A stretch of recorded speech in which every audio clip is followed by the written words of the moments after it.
73% of Americans rank finances as their #1 stressor in life. A big part of that is paying off debt, whether that's credit card debt, student loan debt, any other type of debt. Today, I will reveal 2 powerful strategies that could change your financial future. I myself have student loan debt, so you best believe I did all of the extensive research to optimize the way I should pay off my student loan debt. And I'm going to share all of those insights with you. Today, we'll explore the Debt Avalanche method and the Debt Snowball methods, 2 tools for debt payment that will help you achieve financial freedom. By the end of this video, you'll understand the mindsets and strategies for both, and you'll walk away with the tools to determine which type of strategy you should use to pay off your debt. I'll start off by talking about the Debt Avalanche method. The Debt Avalanche method focuses on paying off the debts with the highest interest rates first. It's a financially optimized approach to minimize the total amount of interest rate you'll be paying over the lifetime of your debts. Here's how you'll do it. You'll make a list of all of your debts with the highest interest rates first,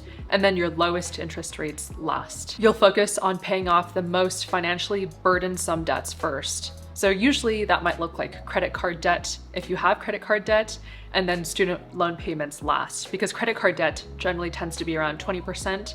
Student loan payments might be around like 5 to 7%. While you're working on paying off your high interest rate debt, you'll also continue making the minimum payments on all of your other debt, so you don't incur any fees. And the idea is, by targeting high interest rate debt, you'll be minimizing the total amount of interest you'll be paying over the lifetime of your debts. It simplifies the decision making because you don't have to think about what debt you're going to pay off next. Rather, you just look at the interest rate and you just pick the highest interest rate debt to pay off. As you eliminate your high interest rate debts one by one, if you keep your monthly payments the same but allocated toward your next debts, it'll make your progress more and more rapid. This also improves your credit score because it'll lower your credit utilization rate. And I talk more about the importance of a good credit score in my credit card video, but a great credit score gives you more opportunities, like being able to rent the apartment that you want or being able to buy a home with a lower mortgage rate. So the avalanche comes into play when you're directing the money that was going toward the paid off debt to the next debt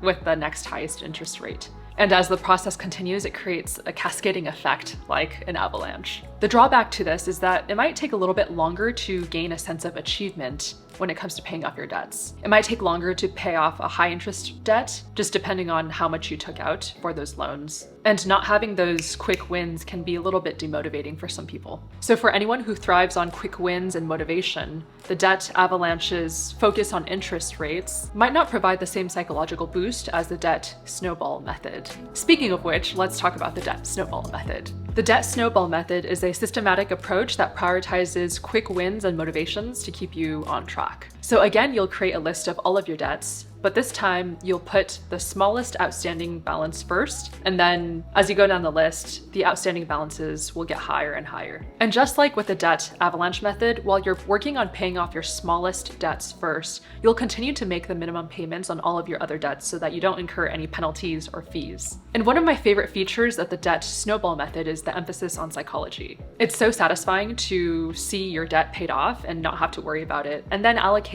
that money toward other debts that you might have. It gives you a tangible feeling of progress as you see those debts being wiped out one by one. And here's how the snowball effect comes into play. As you make extra payments and gradually eliminate the smallest debt, the amount you're paying toward it now gets added to your second debt on the list. And this creates a snowball effect where your debt payments grow larger and larger with each debt you pay off. And that's because of the extra cash you now have every time you pay off another debt. There are some cons to the Debt Snowball method as well, which is that it might not be the most financially efficient method to pay off your debt. It doesn't prioritize paying off high interest rate debt, so you might be paying more money in interest over time as compared to the Debt Avalanche method. The other point is that it might lead to longer debt repayment over time as compared to the avalanche method as well. As far as what method I follow, I generally practice the Debt Avalanche method.